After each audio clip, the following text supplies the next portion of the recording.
If you're part of this community already, then you're well aware that my favorite videos to make are the ones where I get to interact with you guys. So I had you all submit some hot takes and you came through. Some of them are pretty damn spicy. If you want to be in the next version of this video, make sure you're following me on X or subscribing on the YouTube, join the Discord. I put these prompts in a lot of different places, just trying to get a collection of data. Bluetech says there are very few actually bad wrestlers in the WWE. Maybe it's just because I try to see the benefits of every performer, but with a few exceptions, I'm mostly a fan of either the character or ring work or both of every wrestler in the company. I think you and I are really similar in that regard. Not really a hot take for me, but I'm putting this in here because I feel like that's a hot take for a lot of people. The amount of times I scroll through the internet, different places, I see people calling one wrestler trash or this person sucks. But I'm with you. I usually, most cases, I can find something I like about a wrestler, some sort of redeeming quality, even if I don't love them as a whole. Karrion Kross is a really good example of that, where I haven't really gotten much to latch onto. I don't love his faction, but you know, his recent promos where he was talking to Xavier Woods kind of gave me the idea that he had something to provide that I would like if he's kind of away from this faction. So that's just one example, but I'm totally with you. I can't really list a ton of wrestlers that I think are bad. At worst, I might think they're just not for me. Uptown Squirrel says both of the Street Profits need singles pushes or maybe Money in the Bank, ideally without splitting them up. They are both amazing in the ring and have a ton of charisma. Do they have a ton of charisma though? I don't know if I've seen it. I've seen Montez Ford. I think he's hilarious. I haven't seen it as much, I feel like, with Angelo Dawkins. I really like Montez's in-ring, high flyer, crazy stuff. I think he's really funny. I think like when he talks to the camera right before the commercial saying, "We'll be back right after these messages." He just did that recently. I think he's funny. I think he's entertaining. When it comes to the Money in the Bank though, have I seen a Money in the Bank winner who was a babyface yet? I don't think I have since I've been watching. I've only seen Io Sky, Damian Priest, Tiffany Stratton, and Drew. So in that short sample size of watching the WWE, I've only seen it with heels, and I feel like a heel is really good with the Money in the Bank briefcase. What is it like having a babyface be a Money in the Bank holder? Is it really like, I don't see a lot of baby faces kind of like taunting or stalking in that way that the Money in the Bank briefcase feels like it kind of encourages. However, I could see a Money in the Bank holder being a baby face and doing a bunch of silly failed cash-ins. That feels like something you would get with like a comedy act. I don't know how I would see either of them with the Money in the Bank. Overall, I do agree with you. I would love to see them get a push in general. I don't know if it's in the singles. I think Montez could. I haven't seen enough from Angelo to feel comfortable having him as a singles competitor, but I'm down with just pushing them as a duo, which might be coming here. Let's just hope they don't get squashed too bad by the bloodline. If you aren't already aware, I do have a Patreon where we do watch-alongs of classic matches and classic promos, stuff that you guys have sent me so that I can learn more and more about the history of the WWE while watching current day. If you're interested in that, there's free content. If you want to check it out, check out the free stuff. If you like the free stuff, feel free to sign up for the base tier. Check it out. There's a massive library of watch-alongs that have been all suggestions from this community, and I can say that the Patreon has been a blast. The community feel over there has been awesome. I hope to see you over there. Go back to the video. S says, I think the WWE should bring back the idea of any given Monday. I feel like back then you could turn on Raw and see a world title change randomly. Now they only save those for PLEs and sometimes not even the B tier ones. I agree that I don't even think this is really a hot take, I'm gonna be honest. I think it's really just, I think it's just the era we're in. I think long title runs and, you know, I don't see it happening other than tag titles on the weekly show. And I'm totally with you. I wish you could see the main titles actually move on the weekly shows, but I also kind of get where they're coming from a rating standpoint. I mean, they know what their viewership is like, and they probably don't want to see something as big as the, you know, Universal title move on a show that not nearly as many people are watching. You could make the argument that that would make more people watch during those shows, but I guess they just don't feel the same way. I'll make that a question actually. Was any given Monday, was that a real thing? Was that something like John Cena was doing when he had the US title? I've heard that when he had the US title, he was constantly defending it. Was that just a him thing? Or were you actually seeing like main roster titles or not main roster titles, but like the main event type titles, were those moving on SmackDown and Raw? It Be Wandon says, Solo got buried as his tribal chief character to me, because if Jacob can put down Roman by himself, why is he protecting Solo? Especially when there's no real story on why they acknowledge Solo, and Roman got it out of respect. You know, you do bring up a good point that Solo just kind of claimed it, and there's not really a reason why they should, unless I'm missing something. Yeah, he just kind of took it and just kind of did it. Where I'm gonna disagree with you, I don't think Solo necessarily got buried because Jacob Fatu was good. And this is a storytelling element that's as old as time. You could look back even as like the I think it was like the Three Stooges even kind of had this dynamic, but it goes way back, where there is a brains of the operation, and then there is a muscle, and there's stuff you see in the Shield. You basically saw it in the Shield, where you could probably make the assertion that Roman, who was the muscle of the situation, probably could have taken down whoever may have been like the leader, unless he was the leader. If I'm missing that, that's on me. I didn't get to watch a ton of the Shield. I'm just making a guess there. But if you go back to old storytelling, there is usually like a smaller, stocky guy who is like the brains of the operation, and then there's a big dude who's like his muscle. And usually the way that works is that the brains of the operation is manipulative in a way that they have convinced the muscle that they need that brain, which in a lot of cases could be true. We don't really know exactly how they're writing Fatu. We don't know exactly if they're going to make him to be more independent and smart, or if he's just going to be a brute force, kind of like how Solo was coming off, I feel like, for most of the time I was watching him. So I don't really feel like it's totally unbelievable, but that somebody who could probably beat Solo in a fight wouldn't still see value in Solo being the head of it, because of, you know, they see him as the brains of the operation. He put the whole thing together. He brought these people together. So just playing devil's advocate, but I do, the last part, I'm totally with you. I kind of feel like it is a little strange that Solo just got it and everybody's just falling in line. Josh Tiley says, WWE's pricing for PLEs and house shows needs to change soon. They are hot, so it makes sense, but with the rise in international PLEs, it's just a matter of time before those markets get too priced out and lose patience with it. Tried to get tickets for Clash and it was way too much. Okay, so I feel like if you're basing it off of you struggling to get Clash at the Castle tickets, it's not really a fair comparison, because the international PLEs are just going to be more expensive, whether they're going to get bought right away or they're going to be insane on the secondary market, for the same reason the international crowds are typically better, you know, for however you perceive a crowd to be better. It's because it's a rarity. It's when it does come around, every wrestling fan is going to pounce on that and be willing to travel for it. However, you are being priced for Clash at the Castle, I promise it's not like that for a PLE or a house show or a weekly show over here in the States. I mean, I've been able to go to house shows for like $20. I've been able to go to Raw for like $50 just to get in the building. Obviously you could pay more to sit closer, but it has been, at least in my region where I'm from, it's not this bank-breaking amount of money just to go to a show. It gets pretty crazy if you're trying to sit close, but just to go to the shows, it's not really been that bad. I feel like, unfortunately, as someone who is in the international market like yourself, that's gonna just happen until they start coming around more often and it becomes more of a norm. Chris Aaron says, even in cases where someone is pushed, average match win rates should go down across the board. Something as kayfabe volatile as pro wrestling should have flukes and more people who are competitive on any given night. It opens up more storylines and brings up more excitement. I think that's really tough to do when you consider the fact that there's a PLE every single month and you only have so many hours. It might feel like you have 3 hours over here on Raw, and you have 2 hours over on SmackDown. How in 5 hours per week do you not have time?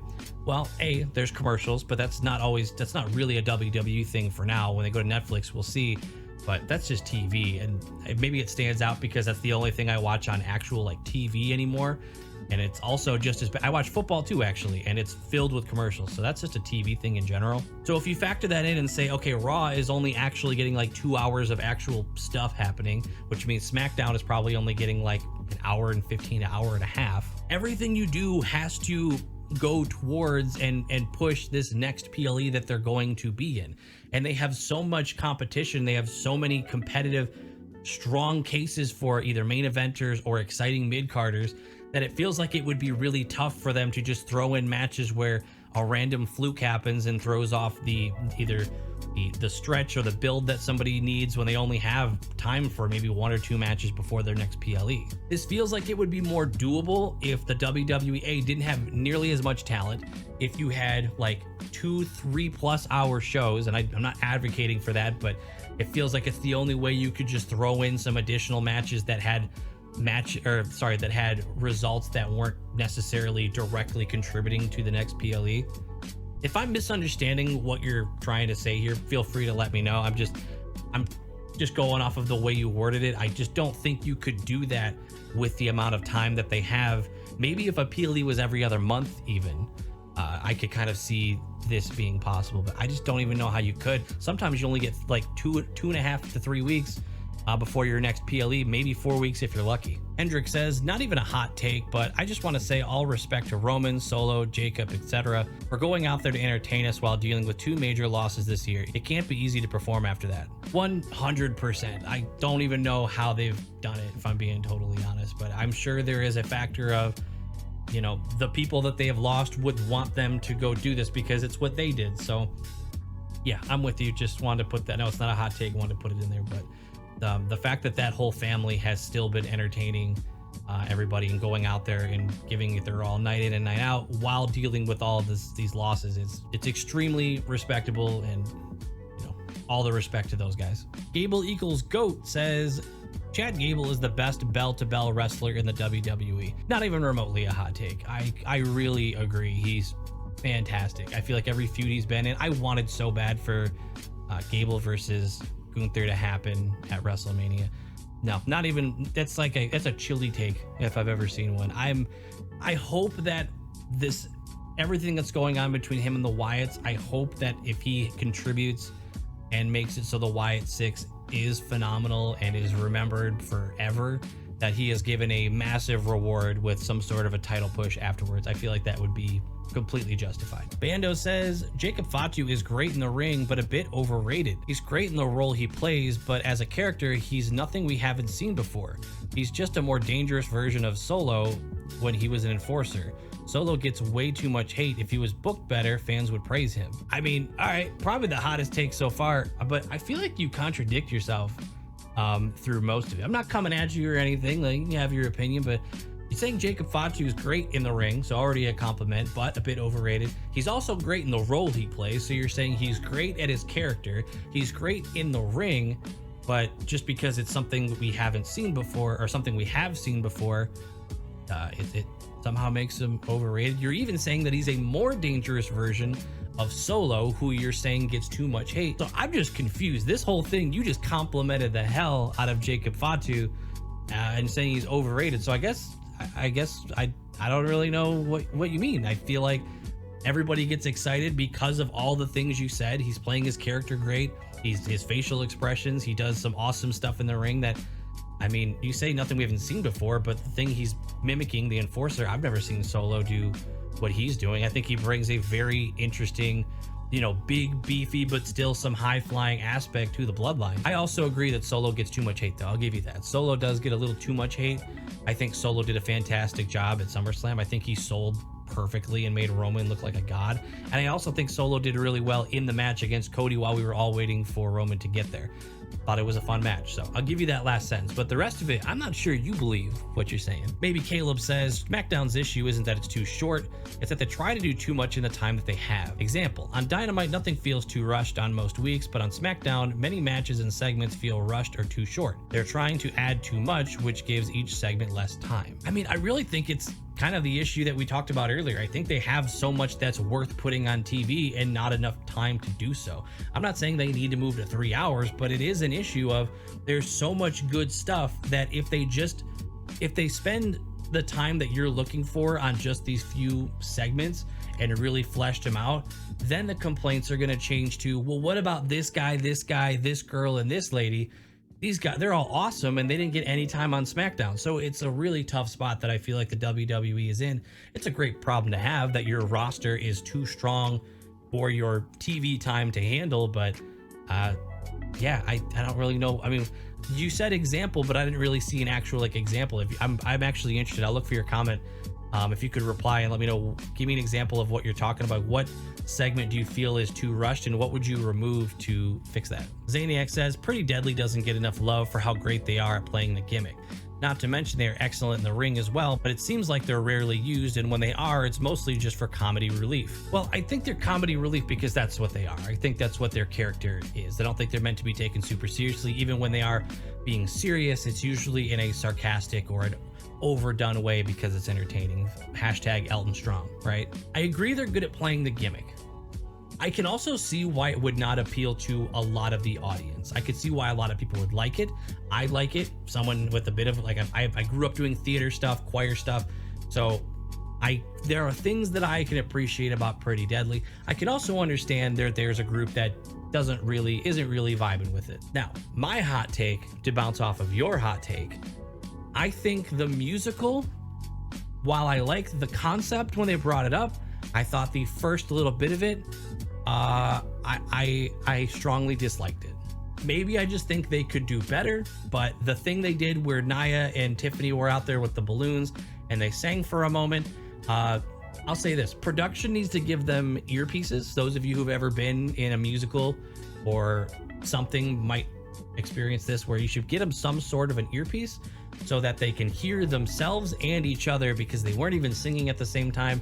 So if they were trying to do that, if they were trying to be off a little bit as part of the comedy, then forget everything I'm saying. I totally get that.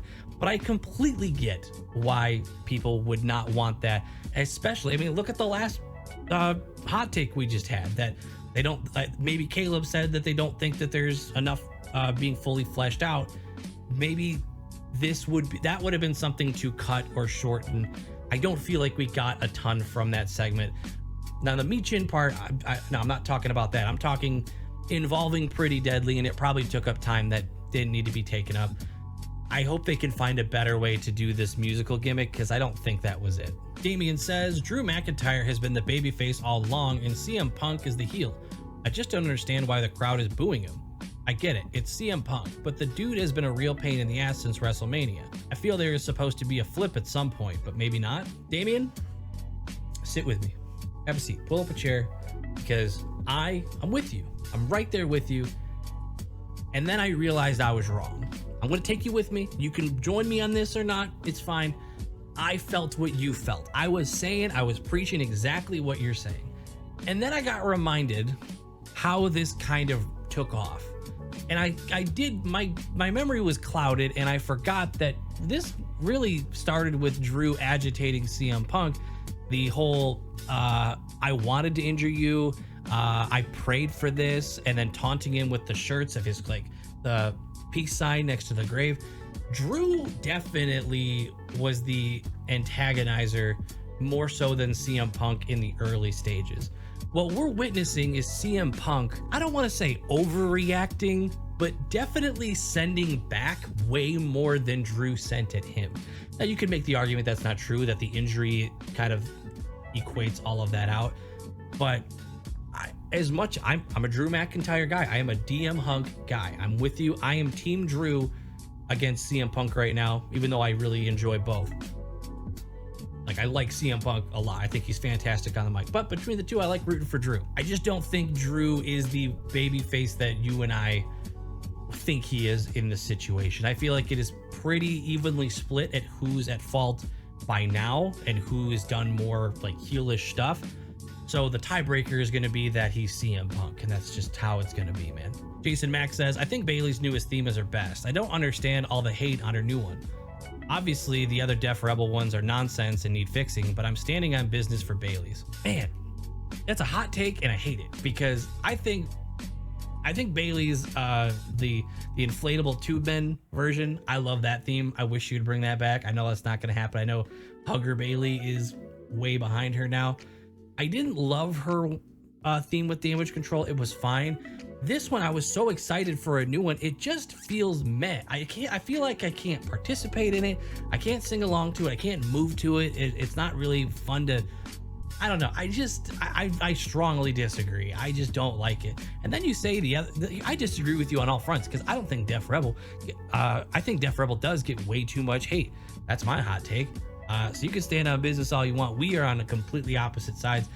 I think Bayley's theme is fine. I don't hate it, but you're never gonna hear me get excited about it. Optilium says the OTC old tribal chief, oh, I see what you did, was on top for over 1,300 days. Step aside and let my tribal chief solo Sikoa shine. I don't believe that you believe that. Stop with that nonsense. Acknowledge him. You're gonna acknowledge me.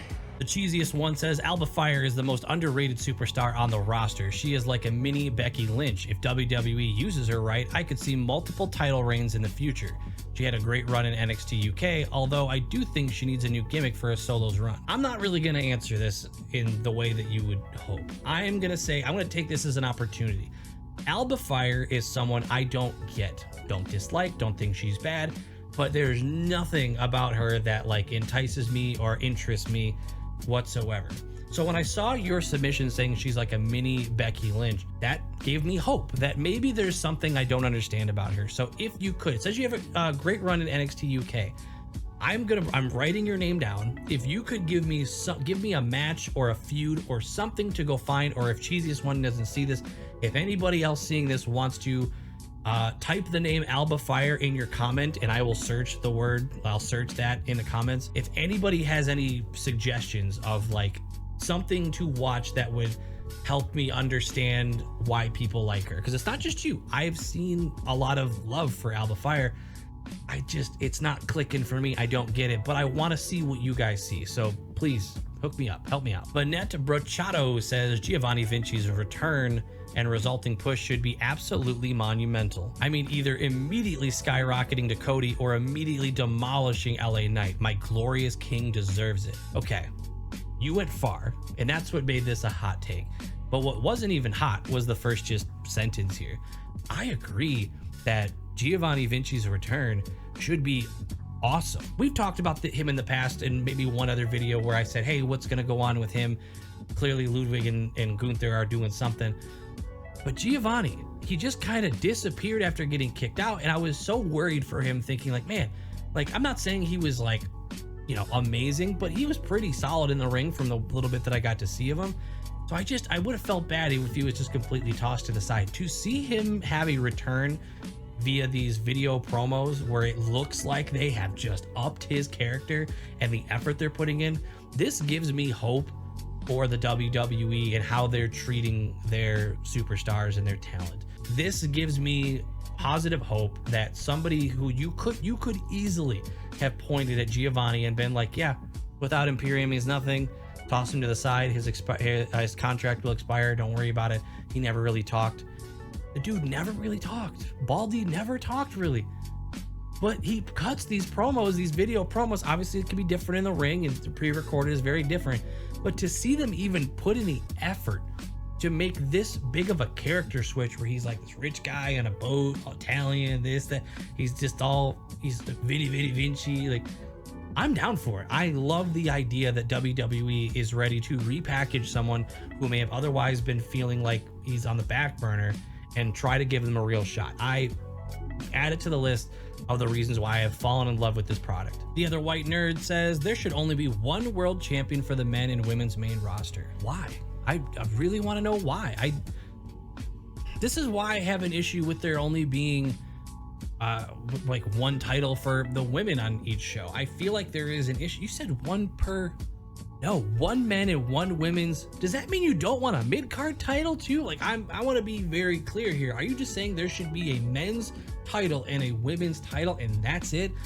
Because wow, then you better have top tier level writers that can make a ton of feuds that have nothing to do with a title. That feels like an extreme undertaking. I completely disagree. I don't want more men's titles. I want more women's singles titles.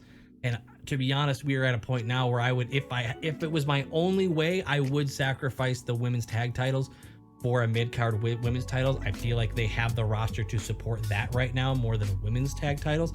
Don't get me wrong. I don't want to get rid of the women's tag titles, but if it was one or the other, I would rather have a mid-card, because it does feel like and the reason why I disagree with you, it feels like when you only have the one title and nothing for the mid-card, you almost have to always have your top talent, your main event ladies, going for that title and around that title, and it makes it very tough for those other superstars to get that chance to shine, because for them to constantly be going up there, you're constantly having to put down and bench, not just bench, but like put aside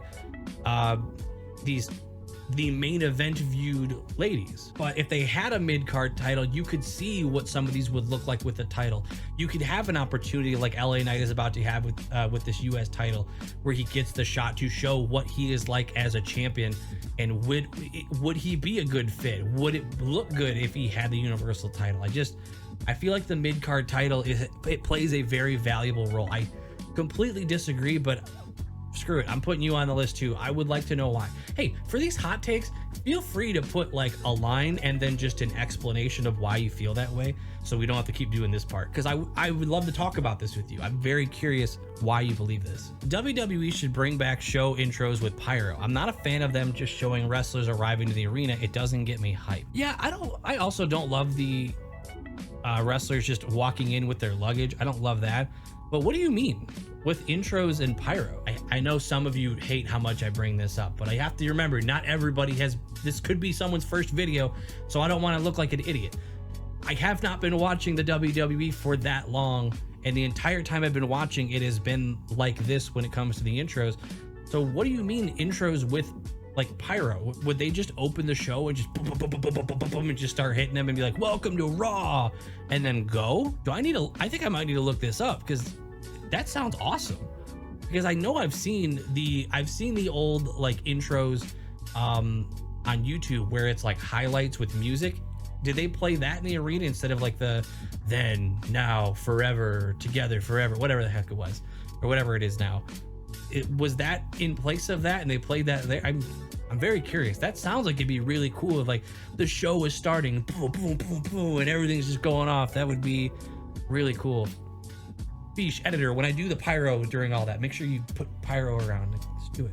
By the way, Fish is my friend. He edits some of my videos when I'm making a bunch at once. Say hi to Fish. Luke says, man, I really want to be wrong about this, but the John Cena farewell tour won't be as good as we're hoping. As much as I'd love for Cena to become a Grand Slam champion or break the record for world title reigns, I don't see how to make that happen without disrupting the momentum of Breakker, Gunther, or Cody, who I think are all going to be champions well into 2025. Those guys have worked their asses off to get to where they are, and ending their first reign with their respective titles so Cena can earn some bragging rights a few months before he retires just wouldn't sit right with me. But it would also feel weird for Cena to spend a year losing a bunch of title matches on the way out. I just don't see a way to fit John Cena into the card in 2025 without disappointing people, whatever they choose to do. That's a fair thing to be worried about, but maybe I can make you feel a little bit better. So Cena is going for what? Title reigns, right? The record for the most times winning it. How did he get there? By losing it to someone.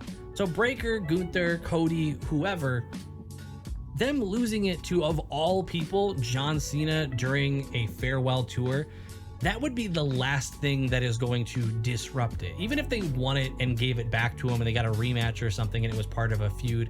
I mean, imagine Cena went after someone like Breakker and he hits him with the, like, you think you can just do this and be a bully backstage, but you need to be able, there's more to it than that. I'm sorry, it's a terrible Cena, but you know what I'm trying to say. He can have that approach where he's trying to, get to a young Braun Breakker and be like a life lesson or a lesson along the way of his career.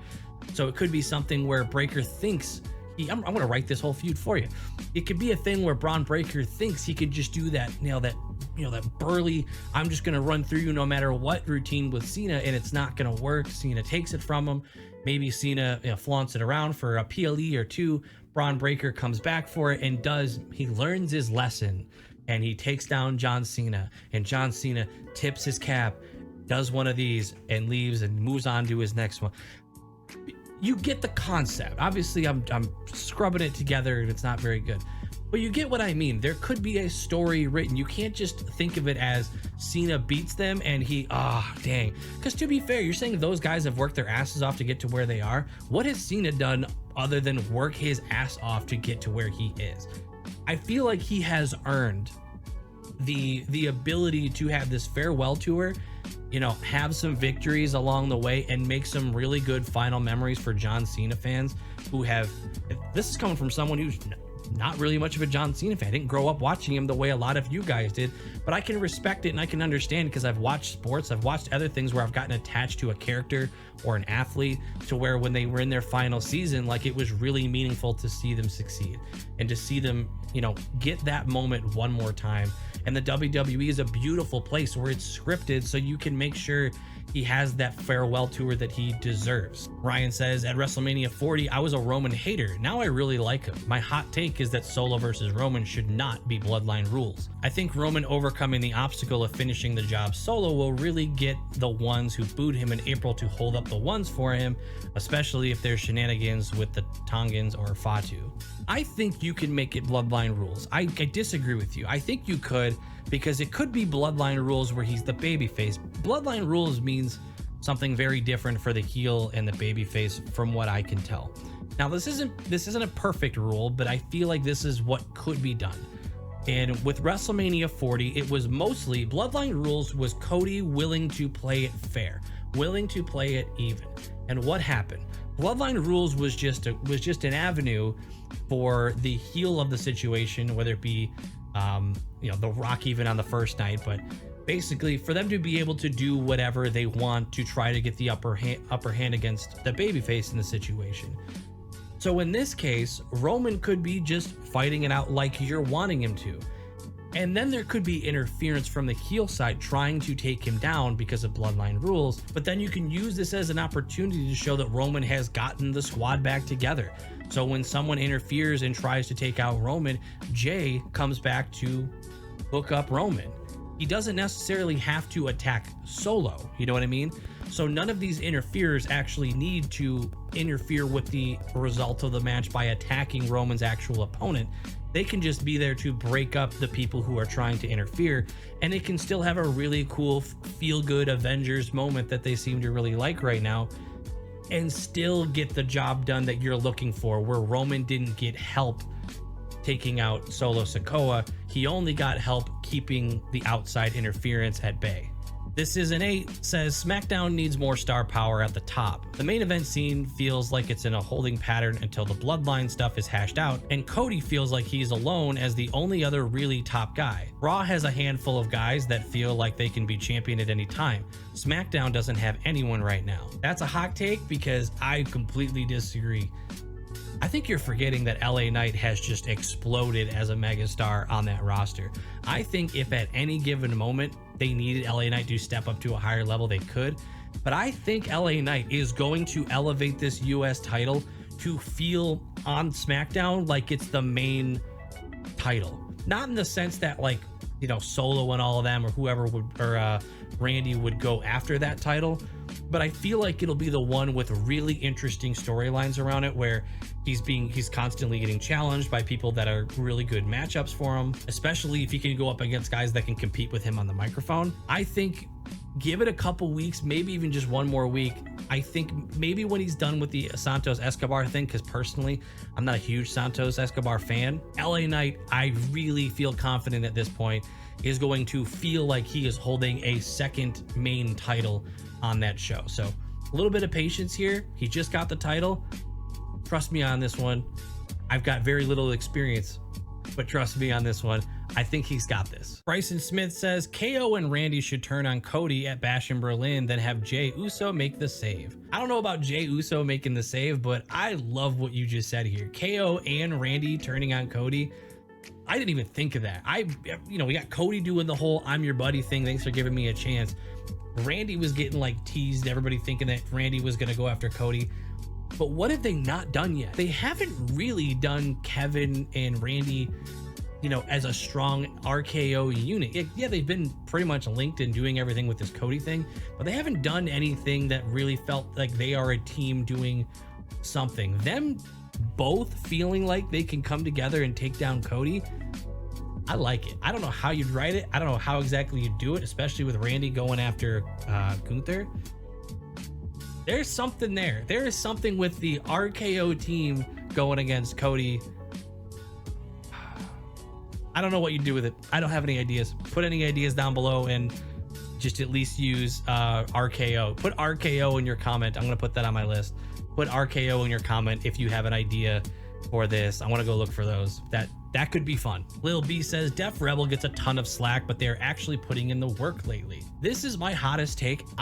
I'm with you. I will die on this hill. I don't know how else to say it. People always give me crap for this. I think Def Rebel is more than fine. I feel like it is just popular to hate Def Rebel. And then there's always comments to say, nah, man, you just don't understand it. No, I'm telling you right now, it's nostalgia. I have watched over 100 matches, promos, or whatever on the Patreon. One more plug for the Patreon. Go check it out. There's free content there. If you like the free content, you can then, if you want, you can check out the paid content. I have watched and I have listened to some terrible themes from the past. I'm not gonna list them because you know what? You've got nostalgia for those guys and I don't want to ruin it for you. But as an outsider, just hearing it without the context of their history and all the things they've done, there are some really not good themes from the Attitude Era, from the 2000s or the 2010s or whatever. Now, there are some bangers as well. There are some really good themes from way back when.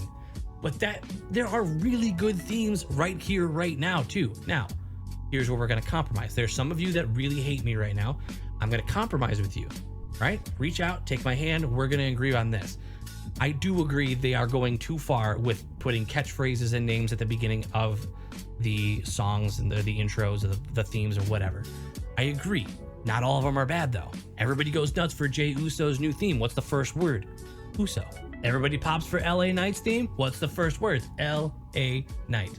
Yeah, I'm just saying. It's not like a rule like all the songs are bad because they put something at the beginning. I just agree that there are some that are really not good. Old Stone Gamer says New Day's theme song is absolutely terrible. Okay, I know we're talking about themes at this point, but I also don't care for New Day's theme. I have said this so many times since I've started watching. New Day's theme sounds like it's a song that the whole song sounds like a song that's like about to begin. Like it sounds like the intro that never ends and the song never hits like, you know, the chorus or the bridge or anything. Cyan says Jacob Fatu has been a more impactful signing for the WWE than CM Punk. That's a hot take because that's just wrong. Dude, you can't, there's no way you believe that. Go to any WWE show, take a poll of any amount of people, ask what wrestler they came there to see. Tell me how many of them said CM Punk. Tell me how many of them said Jacob Fatu. It's not even close. I guarantee you how many people have loved CM Punk.